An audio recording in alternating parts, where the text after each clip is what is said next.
नमस्कार दोस्तों, I hope आप सब अच्छे होंगे। जो MSSO PYQ सीरीज़ का मैंने इनिशिएटिव स्टार्ट किया था उसका ये 15th वीडियो होगा। अभी तक 14 वीडियोज़ आ चुके हैं MSSO के PYQ सीरीज़ के। और इसके अलावा जो थियरी वाला पार्ट है, तो थियरी वाले पार्ट में 23 वीडियोज़ आ चुके हैं। उसमें थियरी भी है और कुछ वीडियोज़ में क्वेश्चंस भी मिल जाएंगे।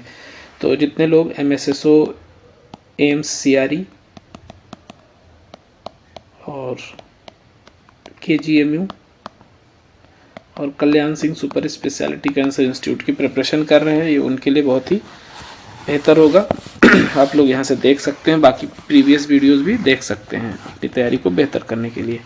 बाकी पेड बैच में लगभग थियरी मैंने कंप्लीट कर दिया है और उसके जो कंटेंट है PDF कंटेंट वो इससे काफ़ी डिफरेंट है। और उसके साथ साथ अब PYQ सीरीज़ स्टार्ट होगा, तो उसमें अगर कोई ज्वाइन करना चाहते हैं तो लिंक दिया हुआ है डिस्क्रिप्शन में, आप ज्वाइन कर सकते हैं।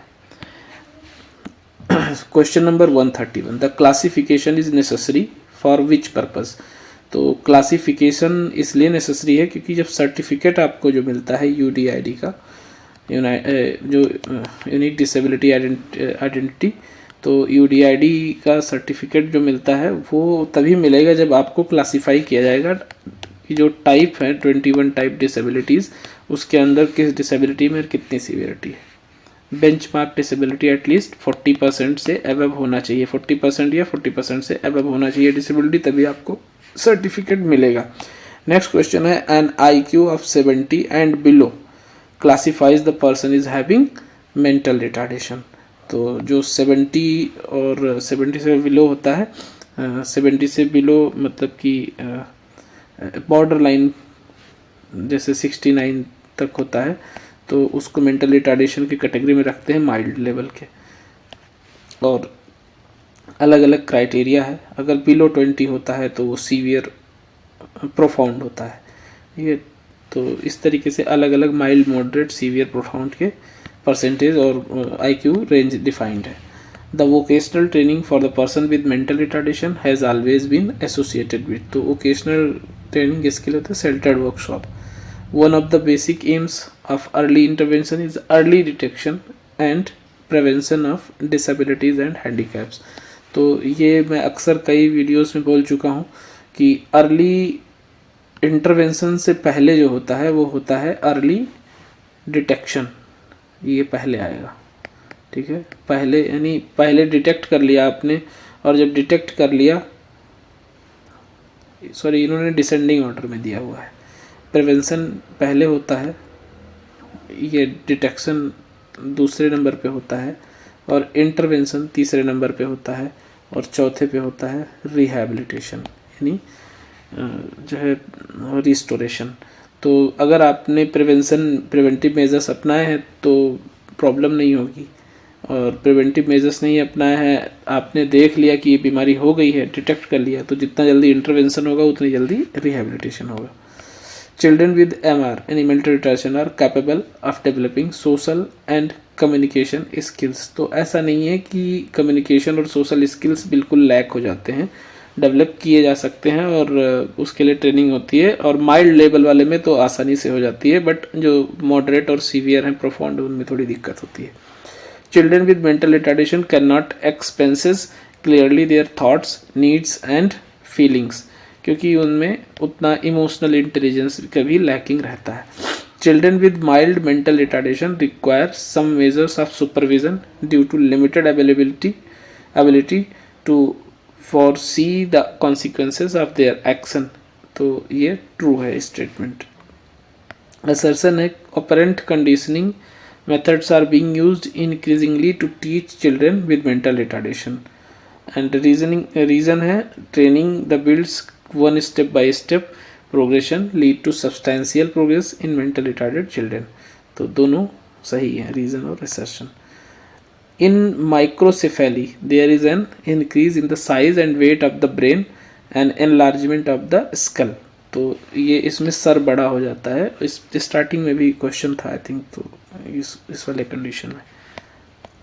It is a disorder in which a child suffers from flattening of the head of the femur और हिप बोन, तो लेग कैल्व पार्थीज डिजीज बोलते हैं। One of the symptom of osteomyelitis is the loss और decrease of motion of joint.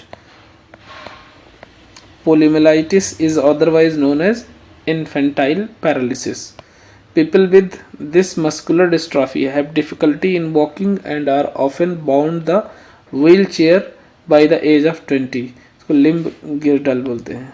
The disease is caused due to the interference of abnormal genes in the formation of proteins required for muscle formation, तो muscular dystrophy में होता है।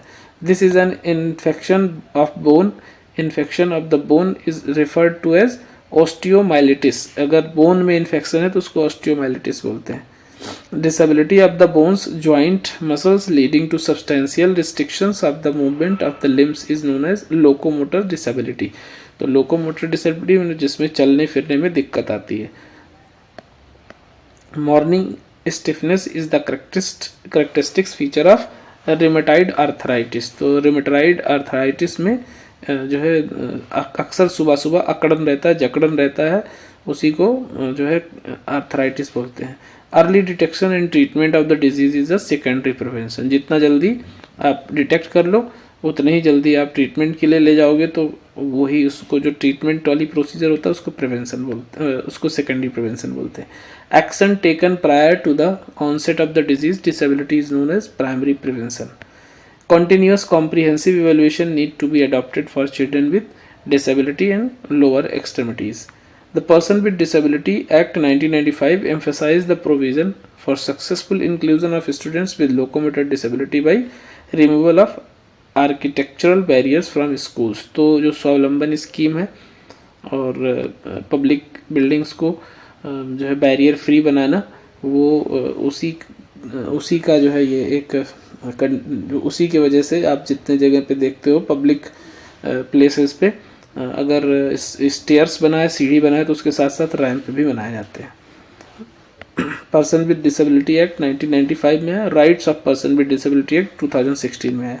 In the functional assessment isometric mode of testing is employed to study the voluntary contraction performed at a specified joint angle. These programs are often used to help survivors deal with the impact of the suicide of a member of their group. तो इसको बोलते हैं postvention. This kind of biologically based treatments are often successfully in lessening depression. इसको बोलते हैं electroconvulsive therapy ECT.